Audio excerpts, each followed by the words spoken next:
I think that Brexit has played a part. It's played a part in 1.4 million European workers who left because of COVID, went home, not coming back with the enthusiasm that we would have hoped. That's a big hole in the workforce. But it's also the case that COVID has accelerated lifestyle changes which people were making anyway. So a number of people, something like 500,000, the Bank of England says, have decided to become economically inactive. They've chosen to give up work because they liked their lifestyle during the lockdowns and after the lockdowns.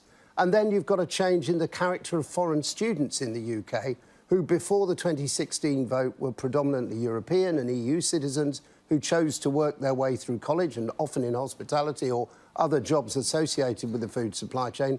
Now, many of those students are Chinese in origin and they don't work their way through. Now, all these changes are social changes which have happened and probably would have been happening anyway. They've been accelerated. And the thing that we need to grapple with, and I think George and the government need to grapple with, is that these changes may well be permanent. And if they are permanent, that means there's a gap in our workforce that we need to address. And the immigration policy that was designed for a different kind of workforce pre-Brexit in terms of policy making is now, in my view, not fit for purpose. Could we have seen it coming? So I think on the could we have seen this particular gas price spike coming? Not necessarily, but that, you know, wholesale energy prices do that, so we could totally have foreseen that things would go up from time to time, and it has played into some underlying structural weaknesses in the UK energy sector, which, you know, we could have chosen to fix for sure.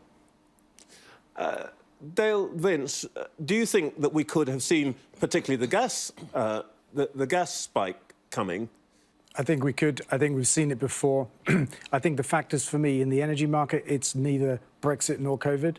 I think the North Sea is running on empty. We're down to about 50% of our energy now from the North Sea, so we're much less energy independent than we were at its peak. We've seen that coming for decades. In this particular crisis, we had 2 nuclear power stations go down. They didn't come out of scheduled maintenance at the end of the summer. At the same time, the summer was the least windy for 60 years, so our wind fleet, which picks up 30% of our national supply now, that underperformed. We have a cable that connects us. We have 6 cables connect us to the continent. One of those burned down, so we couldn't bring electricity in from France. All of that created an electricity shortage, and so we turned to gas to fill the gap at the same time as the rest of the world was turning to gas. That's ultimately the problem. And the Russians have turned down supplies to Europe by 25% for political reasons. So, but it starts fundamentally with a shortage of electricity that we have, which is a structural one. And then we turn to gas at the same time, coincidentally, as everybody else.